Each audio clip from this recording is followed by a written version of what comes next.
Hello friends, તમારું સ્વાગત છે મારા કિચનમાં. આજે આપણે ગરમીમાં પીવાની મજા આવે એવું એકદમ ઠંડુ ઠંડુ ફ્રૂટ સલાડ બનાવીશું. તો આવો આપણે ફ્રૂટ સલાડની રેસીપી છે તે જોઈ લઈએ. તો આપણે ગેસ ઉપર એક પેન મૂકેલ છે, એમાં આપણે 2 થી 3 ચમચી જેટલું પાણી એડ કરીશું. પાણી એડ કર્યા પછી આપણે ફૂલ ફેટવાળું 1 લીટર દૂધ એડ કરી દઈશું. પાણી એડ કરવાથી દૂધ છે તે તળિયે બેસતું નથી અને સારી રીતના દૂધ છે તે બોઇલ થઈ જાય છે. તો આ રીતના પાણી એડ કરી અને દૂધને છે તે એકવાર ખાસ એડ કરી જોવું. તો આ રીતના આપણે ફૂલ ફેટવાળું દૂધ લીધું છે. હવે આપણે દૂધને ફૂલ ઉકળવા દઈશું. દૂધ આપણું ઉકળે ત્યાં સુધી અહીંયા આપણે 2 મોટી ચમચી કસ્ટર્ડ પાવડર લીધો છે. કોઈ પણ સારી કંપનીનો કસ્ટર્ડ પાવડર લેવો જેથી ફ્રૂટ સલાડનો ટેસ્ટ છે તે ખૂબ જ સરસ આવે. તો અહીંયા મેં 2 મોટી ચમચી કસ્ટર્ડ પાવડર લીધો છે.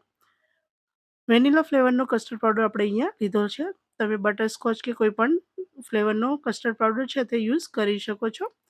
હવે અહીંયા આપણે ઠંડુ દૂધ લઈ લઈશું. તો અહીંયા 4 થી 5 ચમચી જેટલું ઠંડુ દૂધ લીધું છે. સારી રીતના મિક્સ કરી અને કોઈ પણ ગાંઠ વગરની એક પેસ્ટ તૈયાર કરી લઈશું અથવા ઘોળ તૈયાર કરી લઈશું. તો આ રીતના ચમચીની મદદથી સારી રીતના મિક્સ કરી લઈશું જેથી કસ્ટર્ડ પાવડરનું કોઈ પણ લમ્સ ના રહે. તો આ રીતના આપણે 1 થી 2 મિનિટ માટે મિક્સ કરીશું તો સારી રીતના દૂધ અને પાવડર છે તે મિક્સ થઈ જશે. તો અહીંયા તમે જુઓ 2 મિનિટ જેવો ટાઈમ થયો છે. સારી રીતના દૂધ અને પાવડર છે તે મિક્સ થઈ ગયું છે. હવે આપણું દૂધ છે તે પણ સારી રીતના ઉકળવા લાગ્યું છે. તો અહીંયા દૂધને પણ આપણે સારી રીતના મિક્સ કરતા રહીશું અને સાઈડમાં જે આપણી દૂધની મલાઈ જામે છે તેને પણ સાથે આપણે મિક્સ કરતા રહીશું જેથી દૂધ છે તે સરસ એકદમ ક્રીમી બની અને રેડી થાય. તો અહીંયા દૂધમાં સારો એવો એક ઉભરો આવવા લાગે એટલે પછી આપણે આ રીતના દૂધને મિક્સ કરતા જવાનું છે અને કસ્ટર્ડ પાવડરવાળું દૂધ છે તે આપણે આમાં એડ કરી દેવાનું છે. તો આ રીતના દૂધમાં સારો ઉભરો આવ્યો પછી આપણે આ રીતના મિક્સ કરી અને કસ્ટર્ડ પાવડર મિક્સ કરેલું દૂધ છે તે આમાં એડ કરી દેવાનું છે. સારી રીતના મિક્સ કરીશું અને હવે આપણે આને વચ્ચે વચ્ચે આ રીતના ચલાવતા રહીશું અને 7 થી 8 મિનિટ માટે દૂધને સારી રીતના બોઇલ થવા દેશું જેથી દૂધ છે તે સારી રીતના ઘટ થઈ જાય અને કસ્ટર્ડ પાવડરની જે કાચી સ્મેલ છે તે પણ દૂર થઈ જાય અને સારી રીતના એકદમ ક્રીમી અને મલાઈદાર આપણું દૂધ છે તે બની અને રેડી થાય. તો આ રીતના સાઈડમાં જે મલાઈ નીકળે છે એ આપણે આ રીતના વચ્ચે અંદર એડ કરતા જશું. સારી રીતના દૂધ ગરમ થવા લાગે એટલે પછી આપણે અહીંયા 7 થી 8 ચમચી જેટલી ખાંડ લીધી છે એ આપણે એડ કરી દઈશું.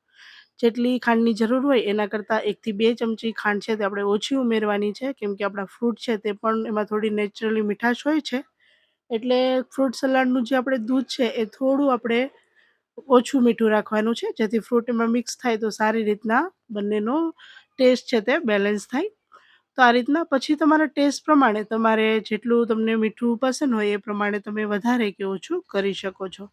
તો અહીંયા મેં 7 થી 8 ચમચી જેટલી ખાંડ ઉમેરી છે. ખાંડને સારી રીતના અહીંયા ઓગળે ત્યાં સુધી આપણે અહીંયા મિક્સ કરી લેશું અને દૂધને આપણે સારી રીતના ઘટ થાય ત્યાં સુધી અહીંયા આપણે બોઇલ થવા દેવાનું છે અથવા તો ઉકળવા દેવાનું છે. તો દૂધમાં સારો એવો તમે જો ઉભરો આવી રહ્યો છે. આ રીતના આપણે 2 થી 3 મિનિટ સુધી સતત આ રીતના આપણે મિક્સ કરી અને દૂધને ઉકાળી લેશું.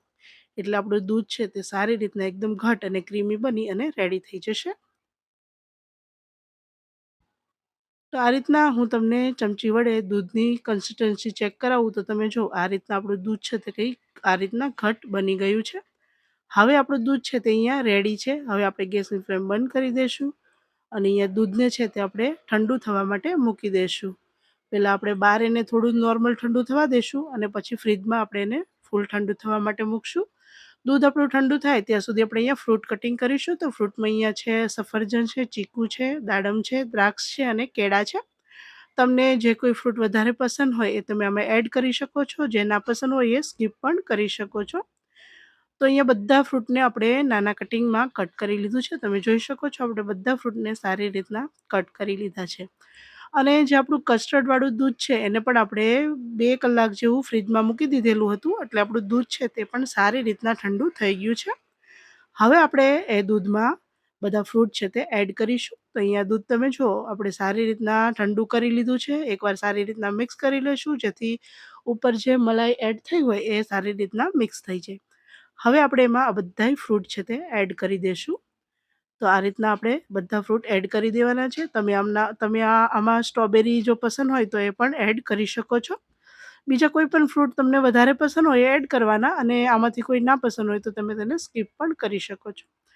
તો આ રીતના આપણે બધા ફ્રૂટ છે તે એડ કરી દઈશું. ફ્રૂટનું પ્રમાણ પણ તમે વધારે ઓછું તમારા ટેસ્ટ પ્રમાણે કરી શકો છો. તો અહીંયા મેં બધા ફ્રૂટ છે તે અહીંયા એડ કરી દીધેલ છે. હવે સારી રીતના એકવાર મિક્સ કરી લઈશું.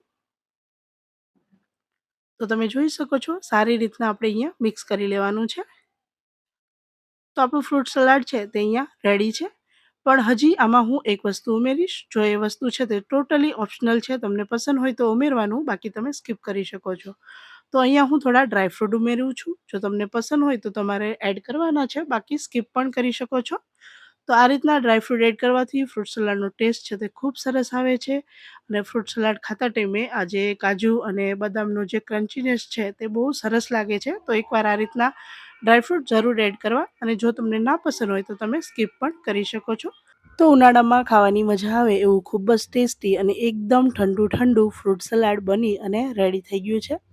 આ રીતના એકવાર ફ્રૂટ સલાડ ઘરે જરૂર ટ્રાય કરજો. બહુ જ ટેસ્ટી લાગે છે, એકદમ ક્રીમી અને મલાઈદાર બની અને રેડી થાય છે.